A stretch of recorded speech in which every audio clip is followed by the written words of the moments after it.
아멘.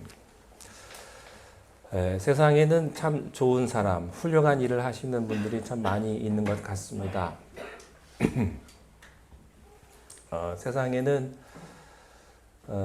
우리가 뉴스로 접하는 것들은 사건과 사고와 위험한 일, 그리고 참 험한 일들을 우리가 많이 겪어서 이 세상이 다 어둡고 힘든 것 같습니다만, 사실은 좋은 사람이 훨씬 많고 좋은 일들이 훨씬 많은 것 같습니다. 돌보다는 쌀이 더 많아요. 네. 인생은 참 아름다운 것이고 살만한 가치가 있는 것입니다. 좋은 사람이 많지만 그 가운데 돌 같은, 쌀에 섞인 돌 같은 그런 사람들도 가끔은 있습니다. 본문에 보면 좋은 사람이 등장하는 것이 아니라 그렇지 않은 사람이 등장을 합니다. 자, 1절 말씀을 읽음으로 오늘 말씀을 시작하겠습니다. 1절 시작. 들으라 부한 자들아, 울고 통곡하라. 들으라. 지난주에도 4장 13절에서 이런 말씀이 있었어요. 들으라. 너희 중에 말하기를 오늘이나 내일이나 우리가 1년을 거하며 이익을 보리라 하는 자들아. 그 말씀이 있었습니다. 이 사람은 어떤 사람이냐 하면 보니까 분명히 인생의 목표가 돈인 사람들입니다. 돈을 벌기 위해서 혈안이 되어 있는 사람들. 돈이 가장 중요하다고 생각하는 것이죠. 물론 돈이 참 중요합니다. 돈이 없으면 얼마나 불편합니까? 저는 여러분들이 돈을 많이 버시기를 바랍니다. 그랬으면 좋겠어요. 그러나 돈을 사랑하지 않기를 바랍니다. 돈을 가진 것 자체는 나쁜 것이 아니죠. 돈 버는 것 아주 귀한 일이고 좋은 일입니다. 그런데 문제는 돈을 어떻게 사용하느냐, 어디에 사용하느냐 하는 것이죠. 이 지난주에 나온 4장 13절에 나온 말씀은 돈 벌기 위해서 혈안이 되어 있는 사람들, 아직 돈을 번 게 아니에요. 돈을 아직 벌지는 않았습니다만 돈을 벌기 위해서 인생의 목적을 거기에다 둔 사람들이죠.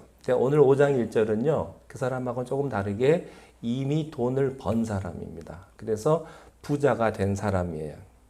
그런데 이 사람은 어떤 사람이냐면 돈을 벌어서 좋은 데 쓴 사람이 아닙니다. 훌륭한데 값진 데 쓴 사람이 아니고 하나님을 위해 쓰거나 교회를 위해서 쓰거나 가난한 자를 위해 쓴 사람이 아니에요. 그저 돈을 모으는 데만 목적이 있는 사람, 이런 사람에게 하는 말입니다. 여러분, 돈은 소유의 문제가 아니라 어떻게 쓰느냐의 문제입니다. 정말로 값지게 돈을 쓸 수 있느냐 하는 거예요. 그런 사람에게 하나님의 축복이 임하는 것입니다. 그 사람을 통해서 정말로 가난하고 헐벗고 아픈 사람에게 혜택을 줄 수 있는 것입니다. 그러나 문제는 돈 자체가 목적이고 돈을 소유하는 데 목적인 사람들에게 경고의 말씀을 주시는 것입니다. 디모데전서 6장 10절에 이런 말씀이 있습니다. 우리 디모데전서 6장 10절 말씀을 함께 한번 보실까요? 시작. 돈을 사랑함이 일만하게 뿌리가 되나니 이것을 탐내는 자들은 미혹을 받아 믿음에서 떠나 많은 근심으로 자기를 찔렀도다. 돈을 사랑함이 일만하게 뿌리가 된다. 모든 만 가지 악은 어디서부터 오는가? 돈을 사랑하기 때문이다. 돈을 목표로 하기 때문이다. 돈을 사랑하는 사람들은 악을 저지를 수밖에 없는 것이다 하는 겁니다. 그리고 그 돈을 사랑하는 사람들은 미혹을 받게 되고, 미혹을 받으면 믿음에서 떠나가게 되고, 믿음에서 떠나게 되면 근심으로 자기를 찌르게 된다 라는 말씀이 이 디모데전서 6장 10절의 말씀이에요. 여러분, 돈도 중요하죠. 그러나 사실 여러분 돈 왜 버십니까? 돈이 왜 필요합니까? 내가 행복하기 위해서 돈이 필요한 거예요. 여러분 가정이 행복하기 위해서 돈이 필요한 거고요. 여러분들이 좋은 데 사용하기 위해서 돈이 필요한 거예요. 돈만을 목적으로 살면 우리의 인격이 파괴가 되고 우리의 가정이 파괴될 수 있다고 하는 사실입니다. 여러분, 돈을 바로 쓰지 못하고 돈의 주인이 하나님인 줄 모르고 돈을 모으는 데만 관심이 있고 또 돈을 모으기 위해서 수단과 방법을 가리지 않고 누가 죽든 누가 망하든 상관없이 그저 나는 이익을 얻어서 부자가 되기를 원하는 사람들의 5가지 결론이 있어요. 첫째, 1절 말씀의 첫 번째 결론은 어떤 결론이냐? 너희에게 이 말 고생으로 말미암아 울고 통곡하라. 돈이 많으면 평안할까요? 고통이 많을까요? 편안하겠죠. 그리고 음식도 좋은 음식은 먹겠죠. 뭐 햄버거 먹겠습니까? 아주 비싼 음식은 먹겠죠. 큰 집에서 살겠죠. 그리고 좋은 차 타겠죠. 그러나 돈은 물질을 많이 소유하게 되면 결국은 고통에 빠지게 된다. 이게 참 역설입니다. 말할 수 없는 정신적인 고통과 공허함, 불안감, 사람들의 질투. 여러분 돈 많으면요, 사람들이 그 사람을 존경하지 않고 질투합니다. 그리고 미워합니다. 시기합니다. 물질이란 그런 거예요. 그리고 돈 가진 사람들은요, 오만합니다. 자기가 돈으로 모든 것을 다 해결할 수 있다고 하는 그런 오만함이 돈 많은 사람들에게는 있는 거예요. 그래서 너는 고통을 하게 될 것이고 그 다음에 울게 될 것이고 그 단계가 지나면 통곡하게 될 것이다. 사랑하는 성도 여러분, 여러분들은 뭐 돈도 별로 없겠습니다만 돈 때문에 고통받지 않게 되시기를 바랍니다. 예. 자, 두 번째, 돈을 모으는 데만 관심이 있는 사람은 어떤 일이 일어나는가? 썩고 좀먹고 녹순다는 거예요. 2절과 3절 말씀을 읽겠습니다. 시작. 너희 재물은 썩고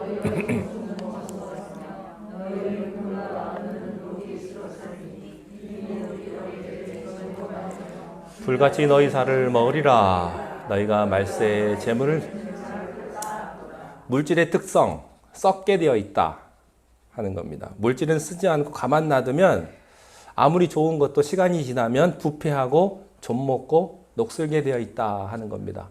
여러분 밥이 언제 제일 맛있을까요? 물론 배고플 때 맛있죠. 제가 드리고 싶은 말씀은 밥은요, 제가 밥을 잘하거든요. 밥을 굉장히 잘해요. 왜 밥을 잘할까요? 자주 하면 밥 잘해요. 그래서 제 아내는 저한테 밥하라고 그래요. 밥을 잘하니까. 근데요, 밥을 이렇게, 저희 집은 밥을 일주일에 한 2번밖에 안 하거든요. 한 번 해놓고, 찬밥 먹고, 냉동실에 얼려놨다가 또 꺼내놓고 먹는데, 가끔씩 이제 밥을 딱 하잖아요. 그러면 따뜻한 밥, 막 된 밥을 넣고 먹으면, 김치 하나만 먹어도 그렇게 맛있어요. 찬밥 먹다가 따뜻한 밥 먹으면 그렇게 맛있더라고요. 예. 여러분, 물질이라고 하는 것, 우리가 먹는 음식이라고 하는 것은요, 따끈따끈할 때 바로바로 먹어야 돼요. 물질도 마찬가지예요. 아무리 좋은 것도 시간이 지나면 부패하고 좀먹고 녹슬게 되어 있어요. 맛있는 음식은요, 제때 먹어야 돼요. 근데 나 혼자 먹기에는 너무 많아. 그래서 냉장고에다가 막 쌓아놔요. 근데 지나고 나면 다 잊어버려요. 그러면 나중에 냉동실에서 이게 뭐지? 찾지도 못해요. 그러고서는 다 버리게 되어 있어요. 썩게 되어 있다고요.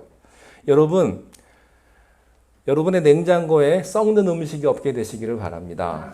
그건 죄요. 네, 죄요. 맛있는 거 있으면 나눠주세요. 혼자 드시지 마시고.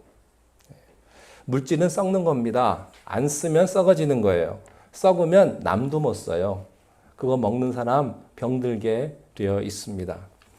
마찬가지로 돈이라는 것도요. 여러분 은행 어카운트에다가 막 쌓아놓으면 그게 기분은 좋지만 그게 좋은 게 아니에요. 돈도 썩게 되어 있어요.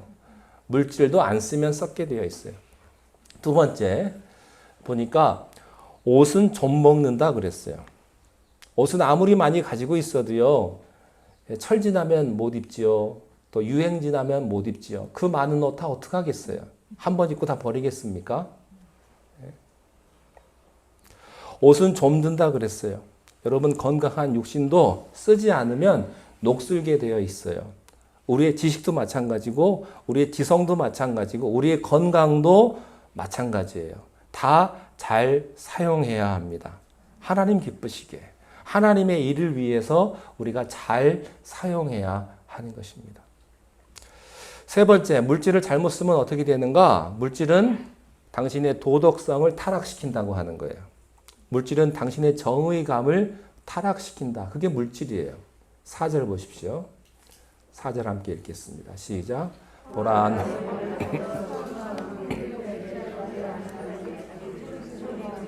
그 추수한 자의 우는 소리가 만군의 주의 귀에 들렸느니라.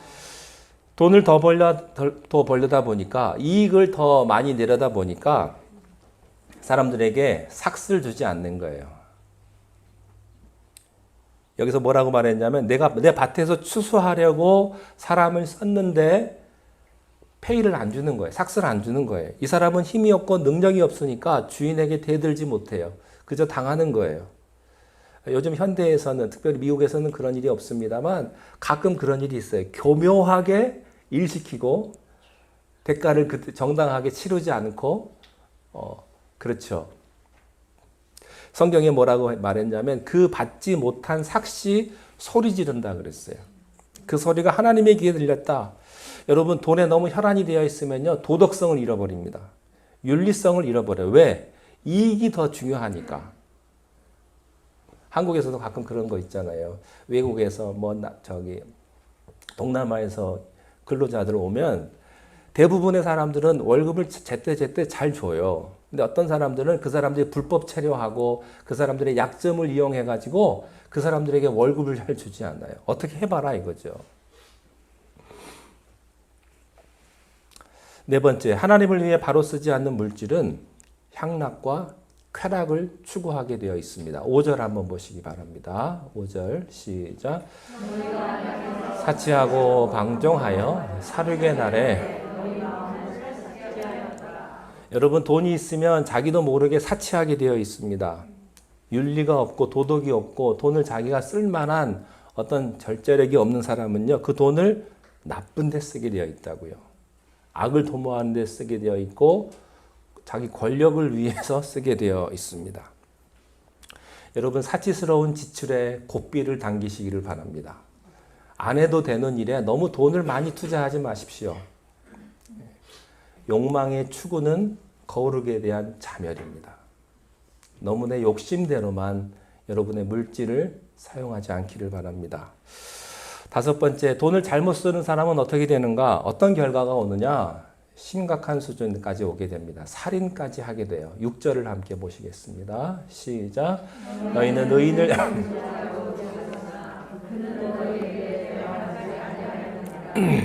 예, 사람들이요, 돈 때문에 의리를 저버리고, 돈 때문에 친구도 버리고, 돈 때문에 부모도 버리고, 돈 때문에 나라 팔아먹는 사람 주변에 있어요. 사람들이 그저 돈만 밝혀요. 항상 돈이 부족하대요. 왜? 그 사람은 항상 부자하고 비교하기 때문에. 여러분, 옳은 줄은 알지만 돈 때문에, 오늘 성경을 보니까 돈 때문에 옳은 자를 정죄했다고 하는 거예요. 분명히 저 사람이 옳은 사람이고 저 사람이 정직한 사람인데 내가 돈 때문에, 내 이익을 위해서 그 사람을 나쁜 사람 만들어버리는 거예요. 돈 때문에 진리를 바꿔버리는 거예요. 여러분, 세상은 법대로 판결할까요? 그렇지 않더라고요. 보니까. 제 고등학교 동기들 중에 판검사가 좀 몇 명이 있는데 얘기를 들어보면요, 사람마다 똑같은 잘못을 해도 사람마다 다 판결이 다르대요. 압력을 받기 때문에 그러는 거예요. 압력을 받기 때문에. 예. 죄 중에 제일 무서운 죄가 뭔지 아세요? 괘씸죄예요. 내가 괘씸하면 벌도 더 주는 거예요. 사람들은 그래요. 똑같은 잘못을 했어도요, 내가 괘씸하면 저 사람 죽일 놈이에요.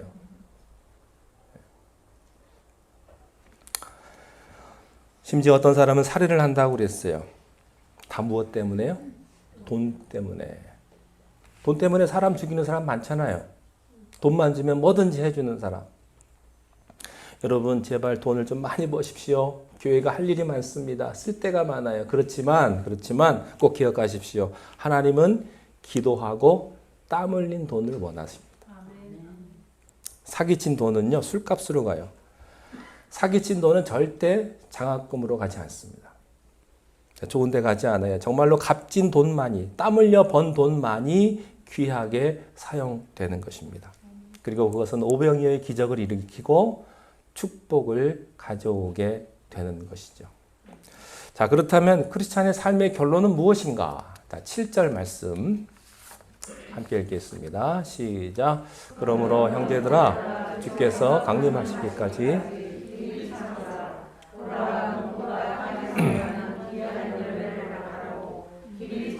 이른 비와 늦은 비를 기다리라니.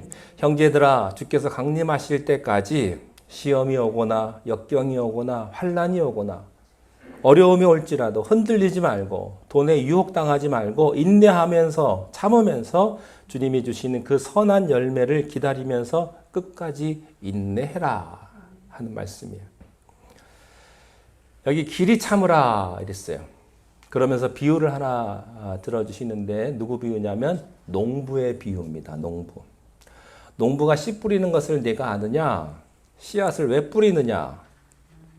그가 나중에 귀한 열매를 얻을 것을 믿고 그는 믿음으로 땅에 씨를 뿌린다 하는 것이죠. 여러분 농부가 말이죠. 씨를 뿌려놓고 며칠 지난 후에 뿌리가 잘 내렸나 안 내렸나 뒤집어 까보는 농부 없어요. 농부는 씨앗을 뿌려놓으면 이것을 물도 주고 거름도 주고 그리고 잘 가꾸면 자란다고 하는 이 믿음이 있는 거예요. 지금 눈에는 이 농부의 눈에는 씨앗을 뿌려놓긴 했습니다만 눈에 보이는 것은 하나도 없어요. 손에 잡히는 것도 아무것도 없어요. 그렇지만 그는 믿음의 눈으로 무엇을 보냐면 이 씨앗이 땅속에 있지만 이것이 곧 줄기가 나오고 잎이 나오고 나중에 열매가 맺힐 것을 믿음으로 보는 거예요. 농부의 믿음이에요. 이 믿음을 가져라 하는 거예요.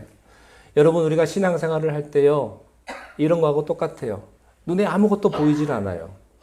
내가 열심히 기도했는데 그 기도의 결과가 아무것도 없어요. 그렇지만 내가 기도했으면 내가 하나님 앞에 최선을 다해서 믿음으로 기도했으면 그것이 줄기가 나고 잎이 나고 열매가 맺혀지는 것을 내가 믿음의 눈으로 바라보는 거예요. 여러분도 이 믿음을 갖게 되시기를 바랍니다. 이 불합리한 세상, 죄가 많은 세상, 악이 많은 이 세상, 우리 그리스도인들이 이 세상에 산다는 것은요, 참 얼마나 고통스럽고 힘든지 몰라요.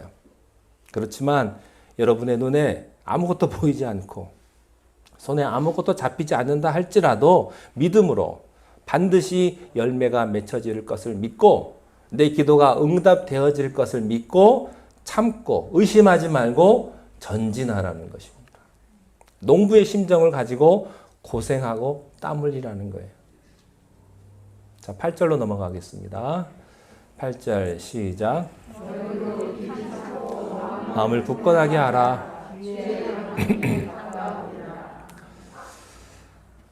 여러분 농부는요 씨를 뿌리고 이른 비와 늦은 비를 기다려요. 이른 비는 싹을 나게 하는 비입니다. 이스라엘은 씨를 뿌리고 보통 8월 달에 이른 비가 옵니다. 그리고 그 다음 해에 3월과 4월에 늦은 비가 와요. 늦은 비는 곡식을 열매케 하는 그런 비입니다.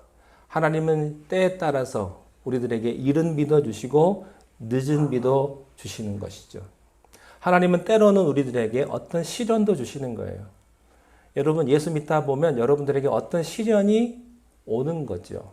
그 시련을 내가 어떻게 넘어가느냐, 어떻게 믿음의 눈으로 믿음의 삶으로 이 시련을 넘어가느냐 하는 문제라고 하는 것입니다.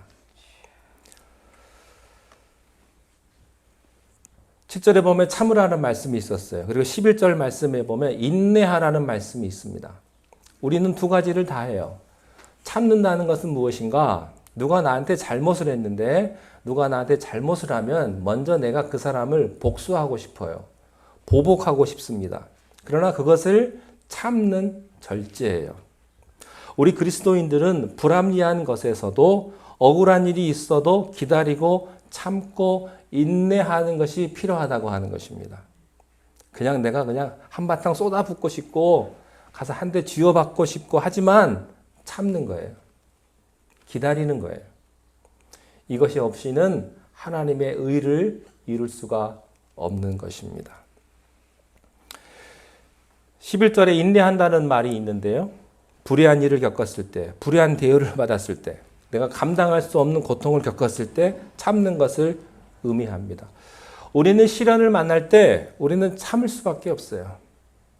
안 참으면 어떡하겠어요? 여러분 자식하고 충돌이 있어가지고 이게 어떤 싸움이 일어났는데 여러분 안 참으면 어떡하겠어요? 참아야지. 여러분 부부간에 문제가 생겼어요. 싸웠어요. 참아야지 어떡하겠어요? 참아야지. 교회에서도요 싸움이 있을 수 있어요. 사람과 사람이 만나서 함께 신앙생활하는데 어떻게 싸움이 없어요.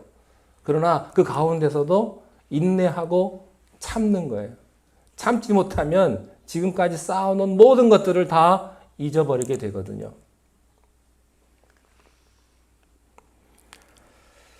싫어도 참고 좋아도 참고 참는 거예요. 참다가 보면은 인내를 만들게 되는데 인내를 하다 보면은 완성을 하는 것입니다. 인내를 하지 못하면 완성을 이루지 못하는 거예요. 인내하고 참으라. 몰라서 그러는 거 아니다. 여러분 우리가요. 우리가 놀 줄을 모릅니까? 술 마실 줄을 모릅니까? 여러분 다 한가닥 하실 거예요. 교회 안 나가시면. 여러분이 뭐 싸움을 못 합니까? 여러분이 화를 못 내십니까? 여러분 성질 다 한성질을 하시잖아요. 제가 알아요. 여러분 한성질 하는 거. 저도 한성질 하고요. 근데 참아야지 어떡하겠어요. 내 성질대로 다 쏟아내고 내 하고 싶은 대로 다 해버리면 그게 무슨 하나님의 의를 이루어요. 참고 인내하는 거지. 우리들이 잘 아는 고린도전서 13장 말씀에 사랑의 정의가 있습니다. 사랑은 뭐예요? 그게 첫 번 정의예요. 첫 번 정의. 사랑은 오래 참는 거다. 사랑은 달콤한 감정이 아니다.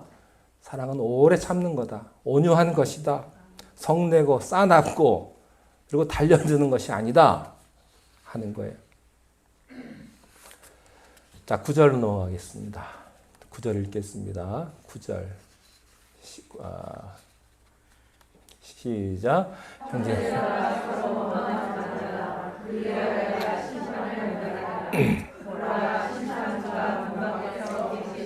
예, 섭섭한 감정 오래 가지고 있지 말라고 하십니다.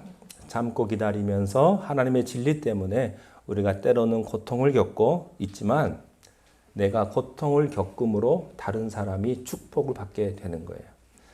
여러분 예수님께서 십자가에 못 박혀 죽음으로 다른 사람이 구원을 받게 된 것입니다. 내가 고난을 받고 내가 손해를 보지 않고 내가 억울함을 당하지 아니하면 진리가 세워지지 않는 거예요. 대가가 필요합니다. 대가. 여러분이 치른 대가는 여러분이 여러분의 가정을 위해서 피 흘려 흘린 그 대가 있을 거예요. 그 대가 때문에 지금 여러분의 가정이 지금까지 오게 된 거예요. 우리 반려교회 여러분들께서 치른 대가가 있어요. 땀 흘리고 노력하고 헌금하고 그 모든 대가 때문에 지금 이 시간까지 온 거예요.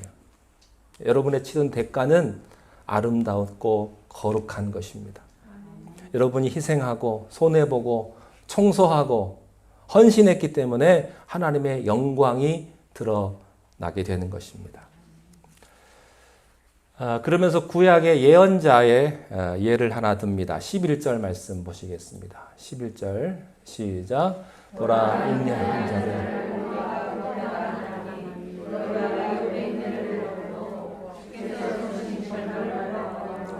주는 가장 자비하시고